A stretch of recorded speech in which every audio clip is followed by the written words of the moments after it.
여러분 안녕하십니까. 양용태 TV가 개국한 지 이제 3일째 됐습니다.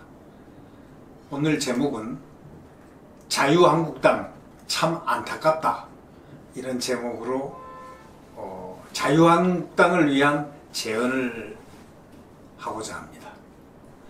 바로 어제 황교안 대표가 5당 회동 때문에 청와대 갔다 오셨습니다.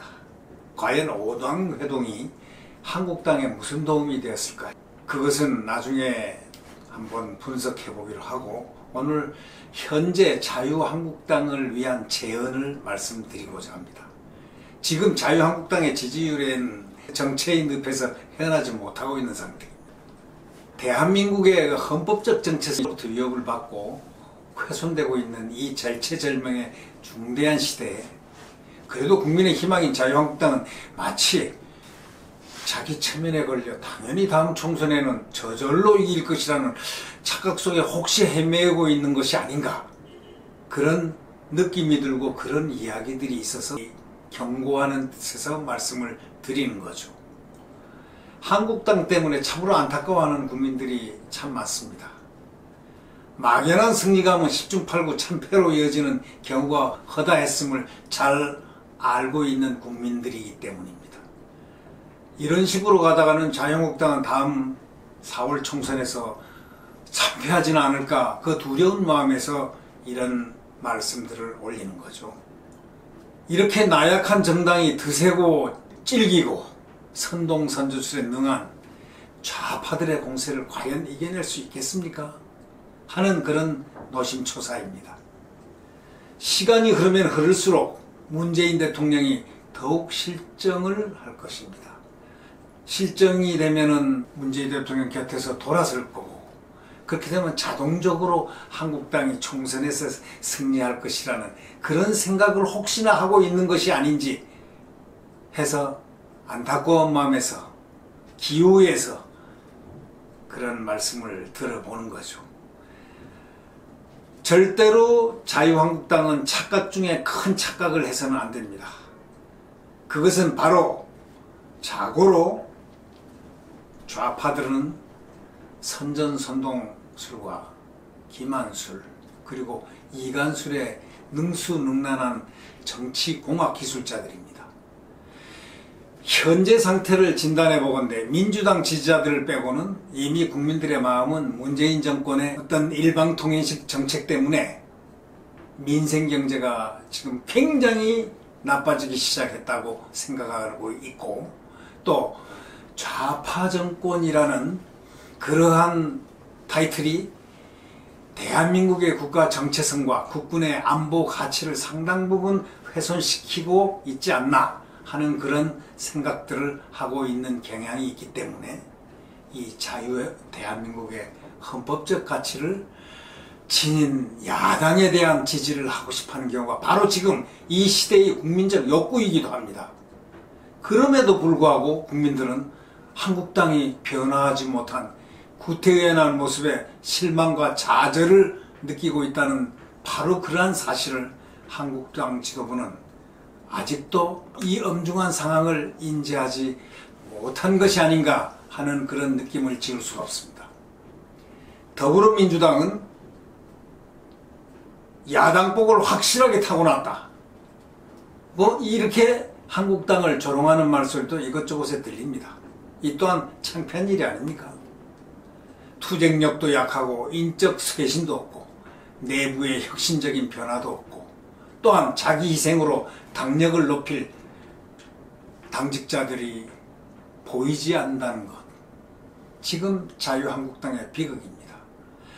황교안 대표 직전에 김병준 비상대책위원회 시절 조직강화특위 조직위원장인 전 사무총장 김용태 의원을 한번 생각해 보십시오.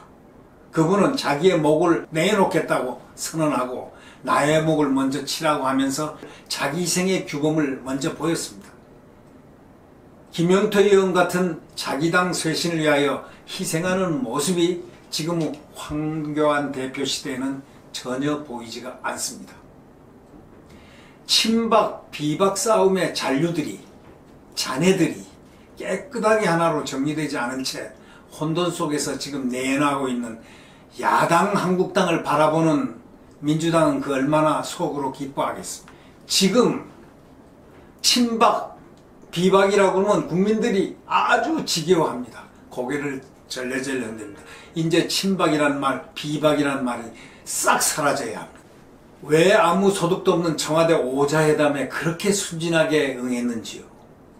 지금의 일본 반도체 핵심 소재 수출 규제는 그 원인을 누가 제공했을까요? 바로 문재인 대통령의 친일 잔재 청산이 불러온 그러한 것이 아닐까요? 황교안 대표가 대표 경선에서 승리한 후에 황교안 대표에 대한 반짝 변화가 있었고 또 새로운 발전의 기미가 있는 듯 했으나 황교안 대표는 제대로 된 변화와 혁신을 이끌어내지 못했습니다. 또한 변화와 혁신을 주도할 지도부 인사가 없었다 해도 과언이 아닙니다. 그래서 밖에서는 이러다가 한국당이 내년 총선에서 참패하는 것이 아닌가 하는 국민들의 자조 섞인 비판이 나오고 있는 것도 결코 우연이 아닙니다.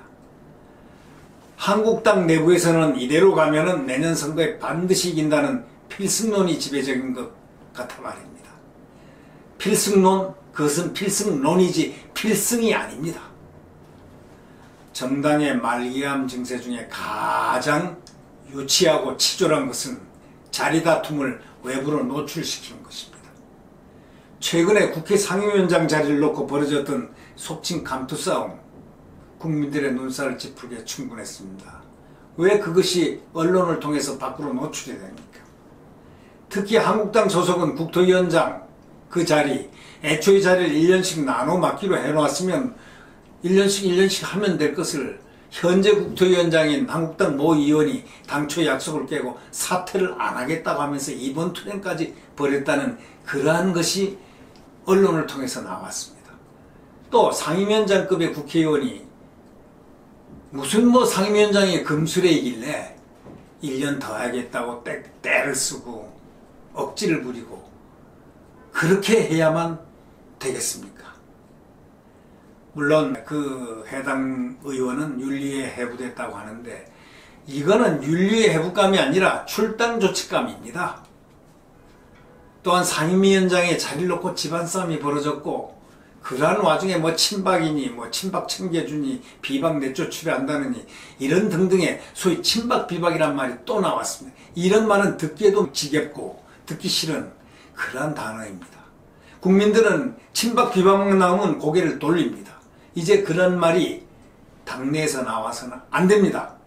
친박 비박은 없습니다. 이제 대한민국 야당 자유한국당밖에 없는 것입니다.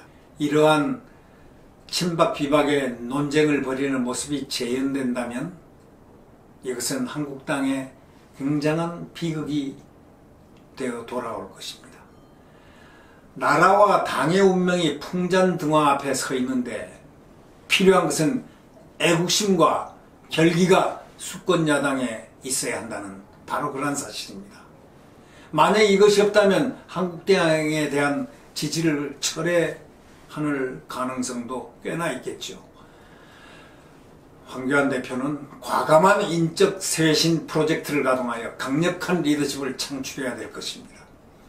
현재의 무기력한 여의도 연구소를 갈아버리고 4월 총선에 대비한 선거 전략과 전술을 도맡아 할 강력한 4월 총선 전초기지 싱크탱크를 새롭게 만들어야 합니다.